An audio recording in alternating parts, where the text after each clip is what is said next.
Salam jumpa anak-anak Tuhan yang terberkati. Salam damai bagimu sekalian. Salam Yesus, Maria, dan Yosef. Semoga selalu dalam berkat Allah kita yang Maha Rahim dan Bunda Maria yang selalu menolong. Sebelum kita lanjutkan, saya ingin menyampaikan bahwa siapapun yang ingin didoakan, silahkan menulis di kolom komentar di bawah. Akan kami doakan dalam misa dan doa-doa harian kami di biara. Oke, mari kita lanjut. Casing kali ini akan membahas tentang dosa, terutama dosa yang tak diampuni Allah. Hah? Memang ada dosa yang tak terampuni? Kok bisa? Katanya Allah Maha Pengampun dan Maha Rahim. Gimana sih? Nah, mari kita lihat apa kata kitab suci tentang itu. Dalam perikop Injil Markus bab 3 ayat 28 sampai 29 dikatakan, "Aku berkata kepadamu, sesungguhnya semua dosa dan hujat anak-anak manusia akan diampuni. Ya, semua hujat yang mereka ucapkan. Tetapi apabila seorang menghujat Roh Kudus, ia tidak mendapat ampun selama-lamanya, melainkan bersalah karena berbuat dosa kekal." Paralel dengan perikop ini adalah Injil Matius bab 12 ayat 31 sampai 32. Ternyata memang ada dosa yang tak terampuni itu, yaitu dosa melawan Roh Kudus. Bahkan dikatakan dosa itu membawa konsekuensi kekal. Apa maksudnya dosa melawan Roh Kudus? Apakah Allah menolak mengampuninya? Nah, ciri utama dosa melawan Roh Kudus adalah secara sadar dan sengaja menyangkal Allah dan kerahimannya dengan 1. Sikap putus asa, 2.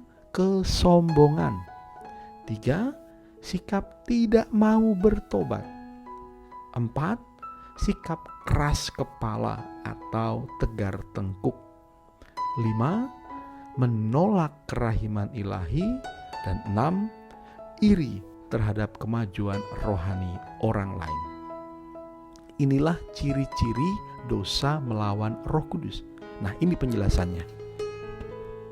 Allah bukannya menolak untuk mengampuni, tetapi ketika seseorang melawan Roh Kudus, dia menutup diri terhadap terang dan kerahiman Allah.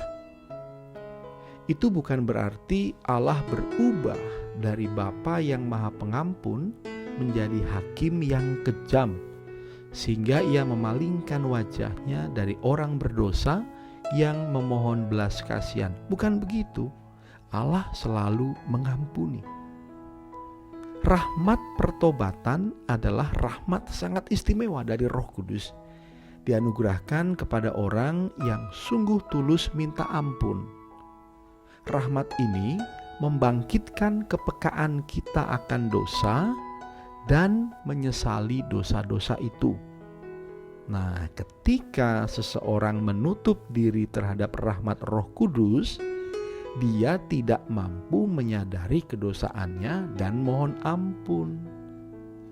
Banyak orang beriman zaman sekarang ini yang menutup hati mereka terhadap rahmat Allah dengan terus-menerus melecehkan sakramen-sakramen dan melakukan dosa-dosa lain, sehingga mereka membunuh suara kesadaran mereka dan menolak terang dan panggilan pertobatan berulang kali, sehingga dosa-dosa itu menjadi seperti normal, bahkan mungkin menjadi cara hidup mereka.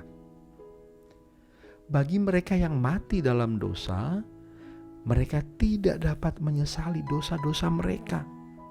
Mungkin juga mereka justru bangga dengan dosa-dosa itu.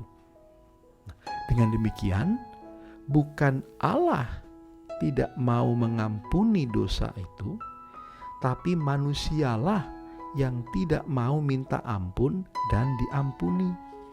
Inilah yang dimaksud dengan dosa yang tak dapat diampuni.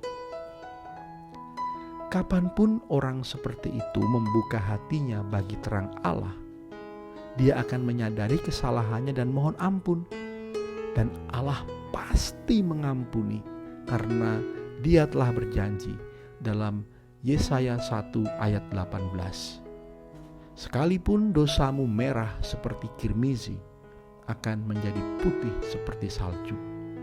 Sekalipun berwarna merah seperti kain kesumba, akan menjadi putih seperti bulu domba. Ini janji Allah. Semoga Roh Kudus dan doa Ibu Maria selalu membantu kita. Sekali lagi saya sampaikan, bagi siapapun yang ingin didoakan dan diintensikan dalam Ekaristi, silahkan tulis di kolom komentar. Sampai jumpa, Tuhan Yesus memberkati komunitas dan keluarga kita.